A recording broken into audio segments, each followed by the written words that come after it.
Osvaldo Comenta es presentado por Imeca, Lumber and Hardware, Don Pan, Bakery, Deli and Coffee, Fresh, una explosión de sabor, Interbrokers Group, Margarita, Fresh Blue Crab Meat, SVG Institute, el conocimiento te empodera.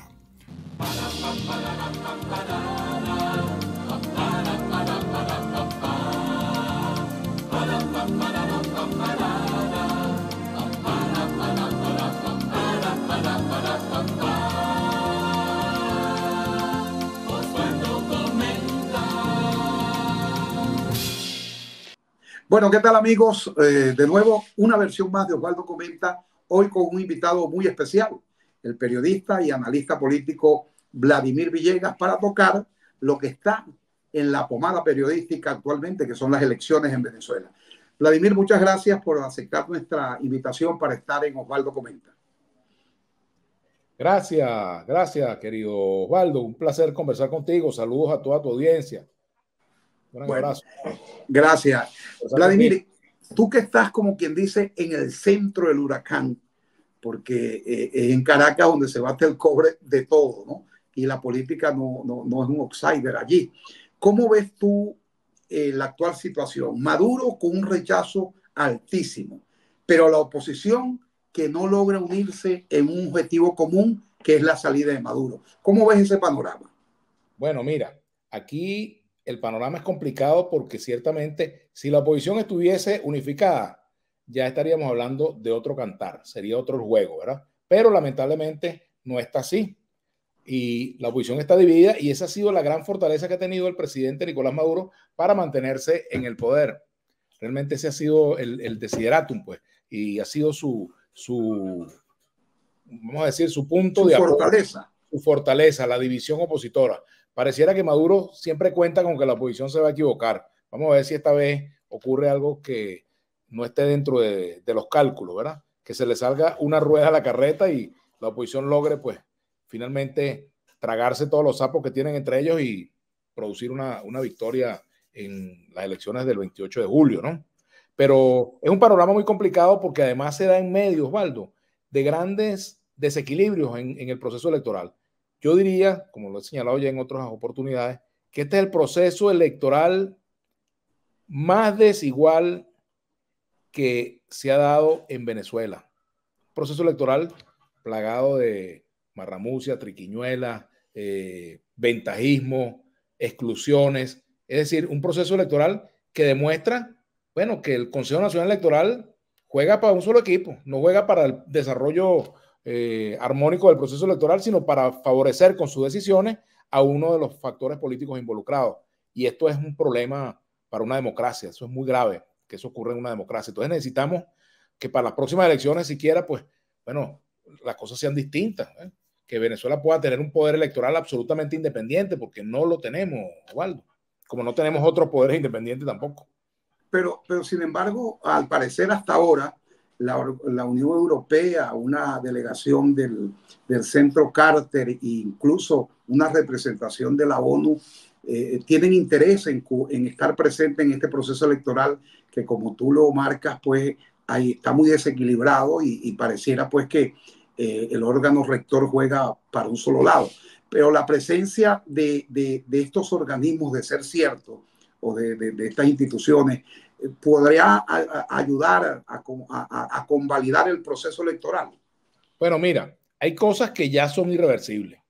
Por ejemplo, la exclusión de candidaturas y de partidos. Eso es un hecho cumplido frente al cual es muy poco probable que se produzcan cambios, ¿verdad?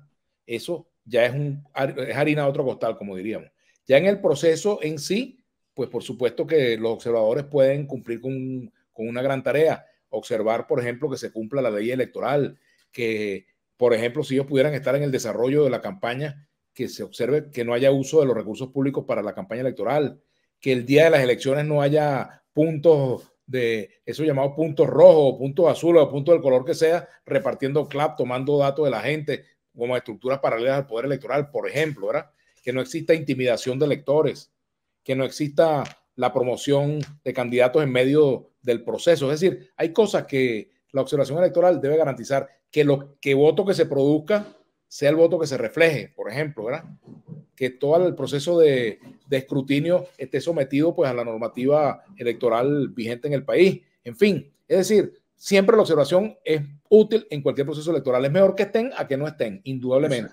Ahora, de allí a decir que fueron unas elecciones absolutamente equilibradas, pues es otra cosa, ¿no? Porque lamentablemente pues sabemos que no lo es. Pues. ¿Ves? Fíjate tú, Osvaldo, que esto es importante señalarlo.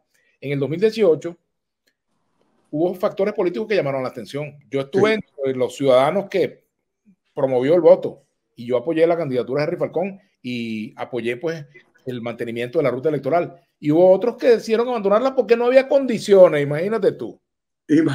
No, y además... Ni la mitad de las condiciones que había en el 2018. Por cierto, Falcón ha tenido una posición muy importante, ¿no? En relación a llamado al encuentro. Porque te quería preguntar, Vladimir, yo sé que es muy difícil contestar por otra persona, pero ¿cuál debería ser el papel de María Corina en esta etapa de tal cual como se dibuja la situación electoral en Venezuela? ¿Cuál crees tú o cuál le aconsejarías tú que debería ser? Bueno, mira, es difícil porque yo no estoy en sus zapatos o en sus tacones, no uso tacones ni calzo lo mismo que ella, seguramente tiene una medida distinta, ¿no? Pero fíjate, yo diría que ella debe administrar muy bien su capital político, no malgastarlo, porque yo digo que el capital político, el de María Corina y el de cualquier político, puede terminar siendo una panela de hielo a las 12 del día en Maracaibo y de eso tú sabes más que yo. Y sabes que ya hemos tenido capitales políticos en manos de gente que lo hemos muy lejos, Guaidó. Tenemos muchos ejemplos al respecto. Capitales políticos que se derriten como el hielo a las 12 del día en la vereda del lago, ¿verdad? Entonces, fíjate, ese es un tema importante. Ella debería jugar un rol de promover la más amplia unidad, independientemente de quién sea el candidato. Porque el problema en este caso no es el candidato, el problema es ganarle o no ganarle a Maduro. Ahí es donde está el dilema. ¿Con quién? Es secundario, ¿verdad? Aquí no es un problema de la lucha entre el bien y el mal, ¿no? La lucha es precisamente por la producción de un cambio, que a lo mejor el líder que interpreta ese voto en este momento, esa mayoría, no es el líder quizás con todo el discurso que uno quiera que sea, eso es otra cosa, pero es un instrumento que puede ser objeto o sujeto del respaldo popular en la medida en que todos los factores lo acompañen. Por ejemplo, el caso de Rosales, que en el papel luce la figura que podría tener tu paisano Manuel Rosales, podría tener mayor apoyo. A mí me preguntaban, yo decía que esto es como un partido de fútbol, o sea, en un partido de fútbol lo importante es hacer el gol, no quién lo hace. Por supuesto que es importante que Messi haga gol o que Cristiano Ronaldo... Claro, pero a la final lo que se cuenta es el gol. Es lo que se cuenta es el gol. ¿Ves? Ahora imagínate tú que Messi diga, si el gol yo no lo hago, ese gol no vale, tengo que hacerlo yo. Y entonces no le pasa la pelota a nadie, él trata de meterse y trata de hacer gol. Y no hay gol. Entonces me preguntaba, mira, ¿y tú crees que Manuel Rosales puede hacer gol? Bueno, si le pasan la pelota y no lo patean su propio compañero de equipo, puede hacer el gol. Ahora, si le coloca una barrera del equipo contrario frente al arco y encima de eso tienes otra barrera de tu propio equipo frente al arco, imposible hacer el gol. Es decir, se trata de un juego en equipo y lo menos importante es quién anota el gol. Lo importante es hacer el gol, ¿verdad? Y eso pareciera que no lo entiende la oposición. Pareciera que o algunos factores de la oposición que no entienden el valor de la unidad. Y parece mentira, los ciudadanos creo que a veces tienen un mejor nivel de comprensión de estas cosas que el propio liderazgo, porque el liderazgo cuida las cosas pequeñas, los chiquiticos, el puestecito, cómo quedo yo ahí, qué va a pasar, no sé qué. Así pasó con Falcón, fíjate. Prefirieron hubo mezquindad. Que Maduro siquiera 6 años más antes que darle la oportunidad a Falcón, porque bueno, que si no es de Caracas, que si no es de nuestro grupo, que si huele a chavismo, todas esas tonterías que llegaron a decir. ¿Ves? Entonces yo creo que es ahí donde un liderazgo político debe actuar con madurez. No y solamente administrar ese capital político que se puede diluir como un hielo, un témpano de hielo en la vereda del lago, porque ya de eso tenemos experiencia, cómo se han diluido capitales políticos. Ahora, Vladimir, nos llama poderosamente la atención que el comportamiento de los laboratorios en esta campaña, estas son campañas o hay situaciones que no se hacen bajo hechos concretos, bajo planteamientos, bajo ofertas, bajo planes de gobierno, sino en la descalificación de ambos lados. O sea, los laboratorios están haciendo el mercado y nos preocupa de que esas mentiras repetidas tantas veces se transforman en la gente piensa y la transforma en verdad. Y por ahí tenemos pues que el mal uso de las redes, que son tan útiles y tan necesarias cuando se usan con responsabilidad, están están demostrando que no son los mejores aliados en estos momentos, porque lo que más leemos de ambos lados, la guerra de laboratorio, es la descalificación, la ofensa, el irrespeto, y no hay planteamientos ni de forma ni de fondo. ¿Qué hacer sobre esto? Bueno, yo creo que la gente debe pasar por un colador todo lo que consume, tanto en redes sociales como en cualquier medio.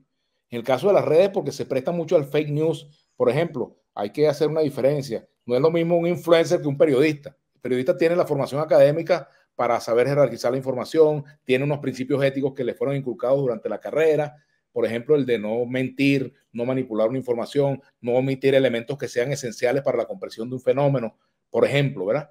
Claro. Bueno, hay influencers que repiten una información y aunque no sea verdad, pues otra gente que sin leer, sin informarse, la retuitea. Entonces yo le recomiendo a la gente, no retuitee lo que no le consta. Aquí cabe una máxima del periodismo que se repite mucho. Si tu mamá te dice que te quiere, busca una segunda opinión. Porque, o sea, tiene que ser desconfiado. Eso es para darle la connotación de lo importante que es la verificación. Por supuesto, la verificación de la información. Ahora, por supuesto que estos laboratorios tienen años actuando y no solamente hay uno, hay más de uno. Pero además de eso, fíjate, la misma gente de factores opositores atacando a otra gente del mismo campo, terminan haciéndole el mandado al gobierno, terminan haciéndole el favor al gobierno. Entonces, bueno, esa película ya la hemos visto muchas veces. Ya la hemos visto. Nosotros decimos que quien estimule el abstencionismo sin necesidad de llamarlo, le está haciendo un gran favor a Maduro, de eso no tenemos duda. Y quienes atacan de manera despiadada al rival, porque parece aquí que el enemigo no fuera Maduro, parece que el enemigo, entre otras cosas, fuera Rosales. Hay más interés en eso que en salir de Maduro. Pero la historia, bueno, se encargará y ojalá que ese capital político, que en este caso capitaliza María Corina, sea utilizado para la concordia, para el encuentro, para la unidad. Ahora, todo el mundo sabe, Vladimir, que con respecto a eso, a ese tema de los ataques, ¿verdad? De los ataques en los cuales se pretende descalificar a alguien, ¿verdad? Ese tipo de ataques, bueno, terminan para alimentar el abstencionismo, lo que provoca es la desesperanza. Claro. Y el abstencionismo, Osvaldo, rima con colaboracionismo. La peor forma de colaboracionismo que hay es el abstencionismo, porque el gobierno gana por forfait, chicos. Claro, claro. Y es lo que hay que evitar, por eso es que hay que motivar y llamar a la gente a votar, pero que el liderazgo político no estimule de alguna manera el no votar, el abstenerse, porque sin duda que va a favorecer a Maduro. Pero de todas maneras, hablando ya en la parte final, Vladimir, todo el mundo sabe que tú fuiste parte del gobierno, fuiste embajador en Brasil, fuiste embajador en México. Sin embargo, después que saliste de tu participación en el gobierno, te has mantenido en una postura, yo creo que bastante objetiva, o que se acerca a la objetividad, viendo pues el ángulo de las dos posiciones políticas en Venezuela. Pero es muy difícil hacer periodismo correcto hoy en Venezuela, Vladimir. Mire, es muy difícil porque la libertad de expresión está sometida todavía pues a autoritarismo de distintas formas, ¿verdad? Por un lado, el autoritarismo de quienes tienen el poder político, que te quieren imponer la censura, que te quieren imponer la limitación en los contenidos, pero también hay otra forma de autoritarismo que es el chantaje mediático, ¿verdad? A través de poderosas redes sociales que actúan como laboratorios que pretenden destruirte para evitar que tú, bueno, marques distancia también frente a cosas que no son correctas, porque aquí el gobierno tiene cosas que se le deben señalar y también los factores del extremismo opositor tienen cosas a las cuales se le debe señalar. Es decir, que aquí, bueno, quienes ejercemos periodismo estamos caminando pues en medio de una guerra de botellazos y de descalificaciones de lado y lado. Pero el periodista, por supuesto, tiene derecho a tener una posición política. Yo lo reivindico. De hecho, fíjate, por ejemplo, el Colegio Nacional de Periodistas fue dirigido, el primer presidente del Colegio Nacional de Periodistas fue Héctor Mujica, militante del Partido Comunista. Así es. Héctor Mujica le ganó las elecciones a Omar Pérez, a Deco, y también a Eleazar Díaz Rangel, que era del MAS en ese momento. Es decir, el periodismo puede tener militancia política. Lo que tú tienes que diferenciar claramente es entre los hechos y la opinión. Los hechos son los hechos, la opinión es libre. Tú puedes opinar, pero no, lo que no puedes es mentir ni ocultar hechos que son esenciales para la comprensión de cualquier fenómeno. Entonces, evidentemente es difícil el ejercicio de periodismo en estos días, sobre todo porque además el gobierno es muy hipersensible, el gobierno tiene una piel de cebolla, ¿entiendes? No acepta la crítica y cualquier crítica lo ve como una conspiración, como una amenaza, y ejercer periodismo en esas condiciones, tú sabrás pues lo difícil que es, ¿no? Sí. Vladimir, para finalizar, un mensaje a todos los que pueden alcanzar a escuchar, a ver este programa, un mensaje ante la proximidad del proceso electoral. Bueno, mira, mi mensaje es a ejercer el voto, a no regalar ese instrumento con el cual contamos los ciudadanos y que es un instrumento de cambio, un instrumento de decisión, de participación. Los ciudadanos también tenemos responsabilidad en el destino del país. No se lo podemos dejar a los dirigentes políticos del gobierno o de la oposición. Los ciudadanos tenemos la responsabilidad de acudir a votar, tenemos la responsabilidad de ver las propuestas, ¿verdad? Y de tomar la decisión que más beneficie al país y también que esté de acuerdo a nuestro punto de vista, no dejarse ni influenciar, ni manipular, ni pretender que con una bolsa de comida te van a secuestrar el voto, o pretender que porque milites en un partido o estés en un consejo comunal tienes que votar por lo que diga el consejo comunal o el partido. No, el voto es libre. Ese es el único momento que tenemos encerraditos ahí frente a la cajita de cartón para expresar nuestra verdadera opinión. Y a la hora de votar, no nos traicionemos. Bueno, muchas gracias. Fue una conversación amena, corta, pero muy precisa con Vladimir Villegas, periodista y analista político. Muchas gracias. Osvaldo, un gran abrazo para ti y para los tuyos. Gracias. Osvaldo Comenta fue presentado por IMECA, Lumber and Hardware, Don Pan, Bakery, Deli and Coffee, Fresh, una explosión de sabor, Interbrokers Group, Margarita, Fresh Blue Crab Meat, SVG Institute, el conocimiento te empodera.